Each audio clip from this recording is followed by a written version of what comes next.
O Recuncho dos Libros, o programa da Radio Pública Municipal no que imos repasar a actualidade da Biblioteca Pública Municipal Enrique Rivera Rouco. O Recuncho dos Libros, o espazo para a lectura de Radio Eume.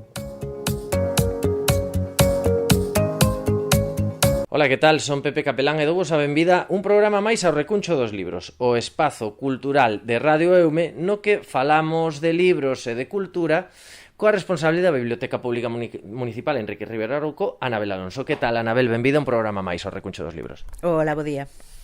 Ben, como digo sempre facemos ese percorrido cronolóxico porque vamos de luns a venres, cada día tedes unha actividade ou unha proposta diferente. O luns, por ser comezo de semana, é o día de novidades, sempre nos achegades dúas propostas para público infantil e dúas propostas para público adulto, unha en galego, outra en castelán. Comezamos, che parece, pois polo público infantil. Que nos propoñedes esta semana dentro da biblioteca?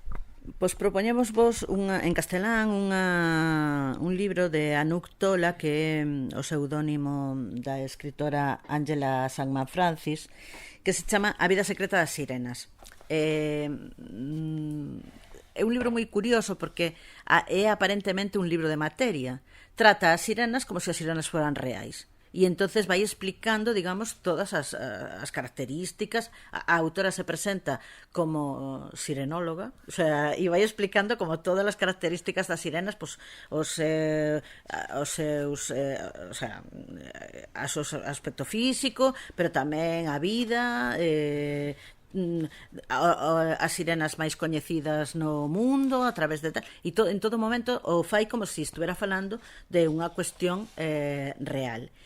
Todo, bueno, como ves, por exemplo, un mapa das correntes marinas, de onde hai máis sirenas e onde hai menos, as lendas que se lles atribúen e todo eso. E realmente todo isto, cando xa, digamos que tú estás presa e prendida desta maravilla das sirenas, hai como unha mensaxe final que para que as sirenas teñan todo as areas teñan todo este mundo maravilloso, é preciso cuidar o mar. Digamos que hai como ao final unha mensaxe ecoloxista con respecto ao mar. Digamos que primeiro todo o libro fala das sereas, non sei que, estás aí super interesada porque conta un montón de curiosidades sobre estes personaxes, e ao final fai unha reflexión sobre eso. E me parece moi guai porque digamos que te prende da cuestión fantástica para logo darche o recadiño de que hai que ter hai que ter claro que é un mundo que está en perigo, ¿no? E me parece moi interesante, a verdade. O libro é precioso. Estamos aquí, por exemplo, varios sirenólogos famosos, é dicir, me parece moi gracioso e creo que é moi interesante que se lee como un libro de ficción, pero que digamos que ten como está este recado sobre o medio ambiente e ecoloxista que falta nos fai. Sí, ademais, a mí o que máis curioso me parece, bueno, aparte das ilustracións que son maravillosas, non? E a encadernación e a presentación do formato é que veña, como ti dicías, como se fose un libro de materia, como estos, digamos, falsos documentais, non? Que están tan de moda, quero dicir que ao final é un achegamento a unha figura fantástica que está moi presente na literatura universal, pero que, bueno, pois aborda as sereas desde o punto de vista da bioloxía, da historia, o sea, todo moi científico, pero que ao final, como diste, pois sempre trae esa mensaxe ecoloxista de cuidado do medio ambiente, sobre todo o mar. Sí, é moi chula a proposta, ¿no? Digamos que esa proposta de ficción, pero que parece que estuvese falando de un feito real, ¿no? E me parece que está moi ben, moi interesante para os rapaces. Pois esta sería a proposta en lingua castelá e en galego. Que nos traedes esta semana para a rapazada? E en galego traigo vos un libro, Os 12 traballos de Hércules, con texto de Carlos López e ilustracións de Siro. Bueno, os dous autores moi coñecidos. Carlos López, además, bueno, que seguramente o coñeceredes porque fai humor gráfico na prensa. E, bueno, é un libriño para rapaces que conta os 12 traballos de Hércules. Digamos que nos achega a toda esta cuestión mitolóxica ao redor de Hércules, ¿no? E me parece moi chulo. Non sei se os rapaces de hoxe teñen a mesma... Eu me acordo que na miña casa había un libro de unha especie de enciclopedia, que había un tomo que era mitoloxía, e eu me pasaba o tempo lendo ese libro de mitoloxía, que me parecía un conto, porque realmente todo ese mundo mitolóxico grego e romano é como un conto, e nos vai contando, pois eso, todos esos personaxes fantásticos, todos esos personaxes mitolóxicos, e a través de Hércules, o fillo de Zeus, que se tuvo que enfrentar a estes 12 traballos porque era un home especialmente forte, valente e aguerrido. Bueno, pois como dicías tamén, non, feito por dous grandes autores, ademais que é un libro que penso que para público máis cativo quizáis que a anterior proposta, e que seguramente é unha chega moito máis divertida que ler de repente a mitoloxía grega, que igual se lle fai un pouquiño máis densa. Sí, está contada como eso, como unha historia, como un conto. E eu, bueno, a mitoloxía en xeral a mí parece que es que non é nada, o sea, que se pode ler dunha forma moi agradable, porque sempre son contos, sempre son historias, lendas, incluso non, sempre me parece unha opción moi chula. E ademais que toda a nosa cultura actual, todas as cousas, todos os símbolos beben de eso. E eso a veces somos inconscientes, o sea, non temos a consciencia de que hai un montón de cousas, de símbolos, de nomes de sitios, de nomes de cousas que teñen que ver e están enraizados na mitoloxía grega e romana. Ben, pois aí están esas propostas para público infantil. E que temos esta semana para o público adulto? Pois para o público adulto traigo vos unha novela de Lucía Chacón, coa que cerra unha triloxía que se iniciou con Sete agujas de coser, e despois Los días que cosemos juntos, e agora esta última novela, El atelier de la calle La Gasca. Bueno, digamos que remata a historia destas mulleres que na primeira novela se xuntaban para coser, e que naceu aí pois como unha sororidade e unha amizade grande, cada unha digamos que tiña uns motivos diferentes polos que se dedicaba a costura, pero que se construíron xuntas, no? E se axudaron mutuamente para avanzar na vida, no? E neste último libro, pois xa nos Lucía Chacón nos coloca xa en Madrid no 2006, xa nunha época máis reciente, e vai a cerrar a historia desas mulleres, especialmente a de Sara e a de Julia, que son como as protagonistas máis grandes da novela. E bueno, xa eso, finales do século XX, principios do XXI, para pechar esa historia no que sobre todo vai o libro que é da amizade entre mulleres. Moi ben, pois esta sería a proposta en lingua castelá, pero bueno, dende logo, falando de costureiras, unha realidade que nos toca moi de preto aquí en Galicia. A vida conta que hai unha gran empresa que deu moitísimo traballo a moitas mulleres que cosían un pouco de xeito, a veces clandestino, nas súas casas. Sí, non sei se tu eches a ocasión de ver este maravilloso documental que se chama Fíos, que no seu momento se emitiu no Alobi, con estas rapazas de Illa Bufarda que son maravillosas, e que falaba deso, precisamente de eses talleres que se crearon para coser ao principio para Zara. E a verdad é se tedes ocasión, creo que está disponible actualmente en internet, e me parece un documental interesantísimo e moi fermoso además. Pois mira, ti, sen contar, temos aí tamén unha recomendación de libro e peli. E que nos traedes como novidade en lingua galega esta semana? Pois traigo vos un libro de Alfonso Eiré, que se chama O militante, que nos conta a historia de Martiño Domínguez, que é un militante nacionalista e líder sindical, e que despois, digamos, de que deixa toda esa política activa e tal, se convirte no presidente da comunidade de veciños da súa escaleira, que probablemente lle presente máis problemas que a vida política e sindical. E entón vai un pouco sobre eses problemas de veciñanza, ¿no? E como ese home que estaba afeito, digamos, a loita política se enfronta de repente con esta situación, y me parece que está moi gracioso. Pongo o libro aquí ao final, que me parece interesante, nesta especie de contracapa que poñen unha información sobre o libro, e di que este libro está escrito para aquelas persoas que queren saber, seguindo a máxima de John Berger, que a imaginación non é a capacidade de inventar, senón a capacidade de desvelar o que xa existe, ¿no? Digamos que creo que esta realidade das comunidades de veciños está aí presente claramente, ¿no? Bueno, este xornalista Alfonso Eiré, bueno, é unha persoa moi coñecida, e tamén temos máis libros del na biblioteca, o sea que animadevos a botarlle un ollo.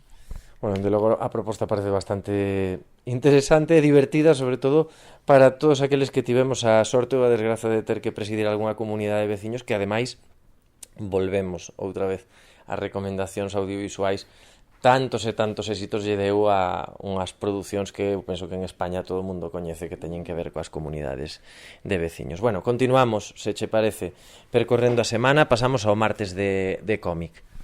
Pois nesta ocasión traigo vos un manga para rapaces de máis de 9 e rapazas, Detective Conan, é un clásico do manga de Goxo Aoyama, e bueno, se centra a historia neste persoeiro que é un adulto atrapado dentro dun corpo de neno, o sea, ele é un neno pero pensa e razona como un adulto, e digamos que xunta os dous nomes Rampo Edogawa e Conan Doyle para poñerse o nome Conan Edogawa e a partir de aí lanzarse a investigar misterios, ¿no?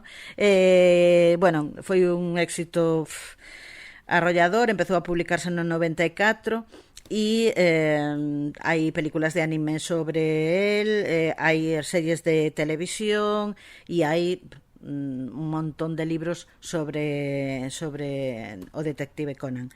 Hai un montón de películas de animación e, bueno, creo que tamén videoxogos sobre o personeiro. É un dos cómics de manga máis coñecidos a nivel mundial e, nada, se vos apetece achegarvos ao mundo este do manga, pois pode ser unha boa escolla.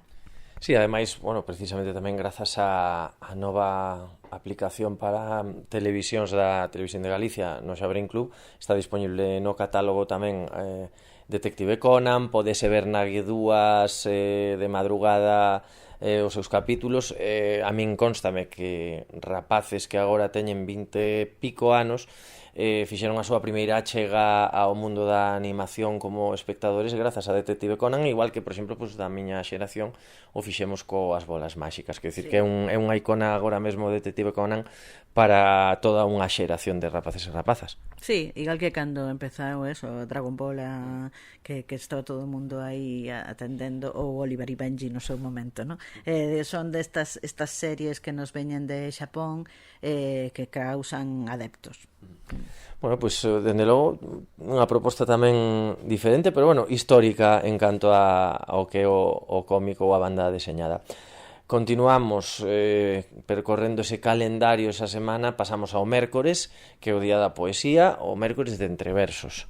Sí, traigo vos esta vez pois unha proposta un pouco peculiar. O sea, é un libro de Xulio López Valcárcel que se titula Se embellecemos xuntos, que realmente é un único poema, pero é un único poema en 17 idiomas. Este libro, este poema máis ben, se fixo moi célebre porque empezou a usarse de unha forma moi asidua para ler nas ceremonias de casamento, sobre todo nas civís. E de feito que chegou un momento que o xulgado da Coruña regalaba o poema para a xente que quería lelo nas bodas. E entón por eso saliu esta edición que xa vos digo está en 17 idiomas e que además está bellamente ilustrada, verdad? Por Xurxo Gómez Chao, ten unhas ilustracións moi chulas, e bueno, me pareceu curioso. Además, agora que veñen a época das bodas, pues me parece que pode resultar interesante. O poema naceu porque Xulio López Valcárcel escoitou alguén que dixo nunha testemunha, no? De un rapaz que caeu abatido polas balas, e o último que dixo foi adiós amor, xa non envelleceremos xuntos, e de aí naceu a idea do poema. E me parece, é un poema moi bonito e que se presta moito realmente a unha boda. O sea que se non sabedes que ler na ceremonia nupcial, podedes vir a buscar este libro. E senón tamén como un regalo entre enamorados, pois tamén é bastante bonito polo que dis ti, precisamente porque esta edición, acompañando pois eso a cada poema no seu idioma, pois traen unhas ilustracións e mesmo a capa do libro é moi fermosa. E que además foi unha doación do autor á biblioteca, o sea que doblemente agradecido a Xulio por ternos entregado este libro tan maravilloso. Ben, continuamos agora, pasamos aos xoves de libro e peli. Que proposta nos tedes esta semana? Pois non é unha proposta exactamente de libro e peli, sino unha proposta de unha peli que está basada nun escritor antes de nós, que nos conta a historia de Castelao, que está ahora mismo pois nos cines. Me parece moi interesante a proposta que fai Ángeles Huerta nesta película, con guión de Pepe Coira, que digamos que se centra na parella, non solamente na figura de Castelao como intelectual, sino na parella de Castelao e Virxinia, en como afrontan a separación cando Castelao decide irse a Rianxo a ofrecer os seus servicios de médico cando hai unha epidemia de gripe, e como afrontan tamén xuntos a pérdida do seu fillo, e unha viaxe e esa viaxe que fan por Bretaña, que deu como resultado despois As cruces de pedra, de ese libro maravilloso de Castelao. E, bueno, que vai, digamos que máis a mellor o aspecto humano e o aspecto íntimo deste persoeiro que é vital para Galicia, pero que a mellor nunca fora tratado desde este prisma, desde esta mirada, ¿no? E creo que pode resultar moi interesante. Bueno, está protagonizado por Xoan Forneas e por Cristina Iglesias nos papeles de Castelao e da súa dona Virxinia. E, bueno, como está ahora mesmo nos cines, animadevos a botarlle un ollo.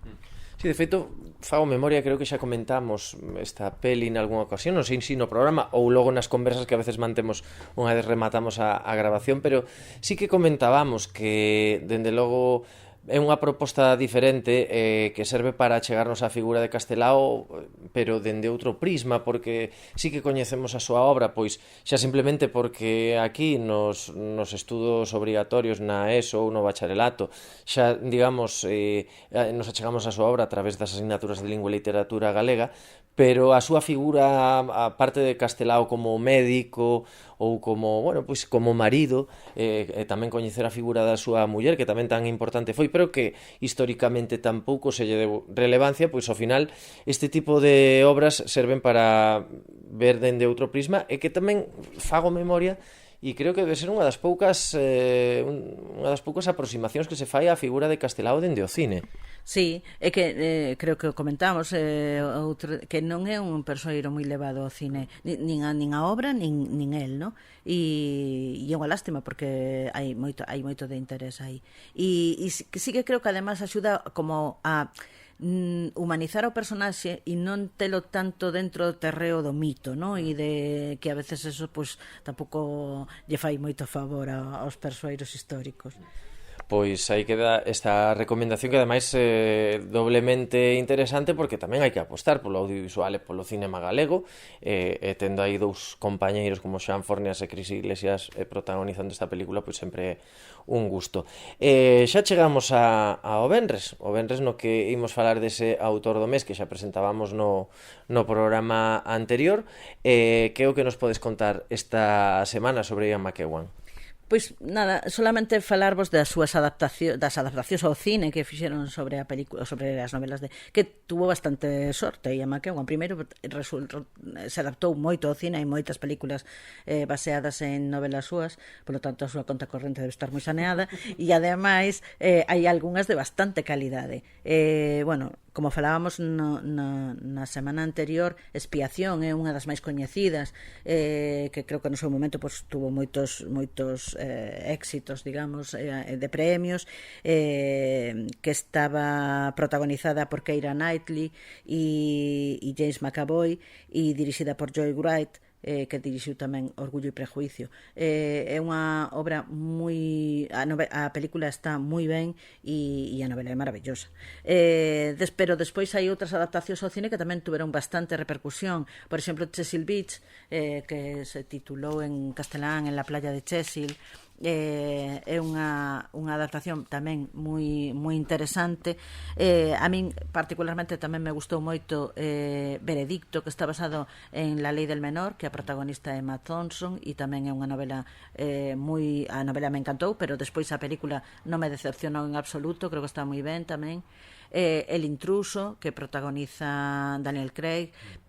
Hai moitas películas, moitas novelas de McEwan que levadas ao cine. En algunhas delas, el tamén é responsable de adaptación ao guión cinematográfico da súa novela. E bueno, creo que aunque a priori non debe de ser un autor fácil de adaptar, porque aunque o que é a historia das novelas suele ser bastante, non sei se convencional, pero sí, normal, pero despois os personaxes sempre deixan moitas cousas sin decir, hai moitas cousas que non sabes moi ben cales son as emocións que teñen, nin por que fan as cousas que fan, e non sei se iso é doado de levar ao mundo.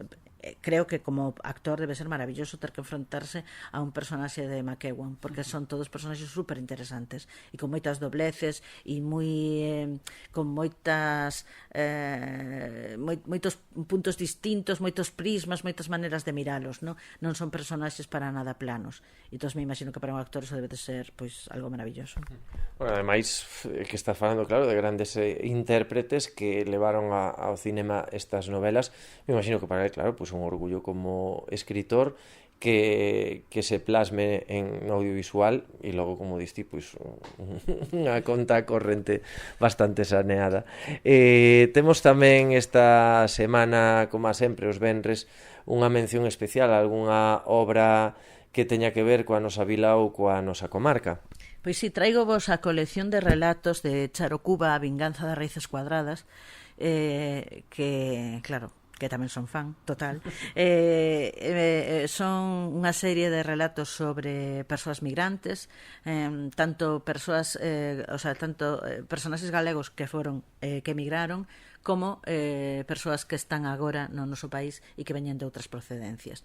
Bueno, Charo foi migrante, coñece a realidade de primeira man e hai algunhas cousas, además, algúns dos relatos nos que os protagonistas son os migrantes galegos que conta cousas que la lembra da súa familia ou que lle contaron, non? A vinganza das raíces cuadradas pode parecer un título un pouco peculiar, ven por esta historia tan chula de que decía Charo que cando ela foi para Francia, claro, ao principio como non coñecía o idioma, estaba un pouco aí agobiada en clase, pero a súa vinganza foi que sabía facer todas as raíces cuadradas e as nenas do seu curso non sabían e ela sabía todas as raíces cuadradas. Entón, bueno, é unha lectura estupenda, é unha escritora estupenda e animo vos a que, porque ademais vos vades a recoñecer, porque son historias moi cercanas, porque aquí casi todo o mundo ten algún familiar que foi inmigrante e creo que vos vades a reconocer nas historias. Sí, ademais, como nos contas, se é un libro que recolle historias tanto de galegos migrantes como de inmigrantes que veñen aquí, pois é unha maneira de mirarnos ao espello, non? Porque esa xente que está vindo aquí agora seguramente estará a vivir situacións parecidas, sobre todo pois a nivel de integrarse, a nivel social, a nivel económico, laboral, todo, non? É todo deixar atrás todo o que queres e o que coñeces por unha nova vida, pois nós xa o vivimos ou temos, como ti dis, alguén que xa o viviu e agora temos ese espello onde nos miramos e a veces deberíamos reflexionar un pouquiño máis, non? Pois sí, deberíamos reflexionar un pouco máis, porque é unha situación moi complicada, e só polo feito de perder o teu lugar de orixe, eso xa é un trauma para calquera persoa e xa complica a vida aínda que todo vaya ben, e por desgracia moitas veces ni siquiera as cousas van ben. Entón, bueno, pois xa chegamos ao final da semana. Un placer, como sempre, Anabel, poder compartir contigo este anaquiño falando de libros, falando de cultura, en definitiva, pois falando do galego tamén e de grandes figuras da literatura galega universal. Así que con moitas grazas e ata o próximo programa do Recuncho dos Libros. gracias a vos. Pois isto foi todo no Recuncho dos Libros de hoxe. Nos volvemos a vindeira semana con máis novidades e actualidade da Biblioteca Pública Municipal Enrique Rivera Rouco. Que teñan unha moi boa semana e lembren que, como dirían os da Ría, hai que ler, inda que sexa sempre o mesmo libro.